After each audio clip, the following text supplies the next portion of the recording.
এবার সরাসরি সামনে এলো সাকিব আর তামিমের মধ্যকার দ্বন্দ্ব। মুখ খুললেন তামিম ইকবাল। ক্রিকেট তারায় আবারও আলোচনায় 2023 বিশ্বকাপের নাসুম আহমেদের চরকাণ্ড। সেই বিশ্বকাপে নাসুমের চরকাণ্ড সহ সেই আসরে ব্যর্থতা ঘিরে গঠিত হয়েছিল 3 সদস্যের তদন্ত কমিটি। সেই কমিটির দায়িত্বে ছিলেন এনায়েত সিরাজ, মাহবুবুল আনাম ও আকরাম খান। প্রায় 2 বছর পর প্রকাশ পেয়েছে সেই রিপোর্টটি।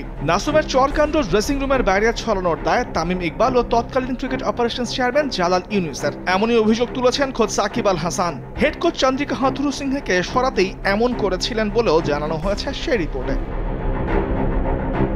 এই বিষয়ে সামাজিক যোগাযোগ মাধ্যমে নিজের কথা তুলে ধরেছিলেন তামিম ইকবাল। তিনি বলেছেন, সেই ব্যক্তি আগেও একটি টিভি চ্যানেলে আমার বিরুদ্ধে নানা অভিযোগ করেছেন, নানা সময় নানা কিছু বলেছেন। আমি কখনোই প্রকাশ্যে তার বিরুদ্ধে কোনো অভিযোগ করিনি। এভাবেই সাকিবকে ইঙ্গিত করেন তামিম। সে বিশ্বকাপে যাবার আগে দেশের একটি বেসরকারি টেলিভিশনে সাকিব আল হাসান তামিম ইকবালের অবসর, ওপেন করা এবং দলের প্রতি নিবেদন নিয়েও তুলেছিলেন প্রশ্ন।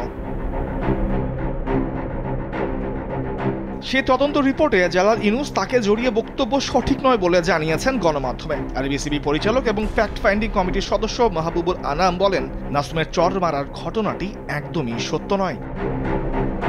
তামিমুর রহমান, স্পোর্টস ডেস্ক, দেশ টিভি।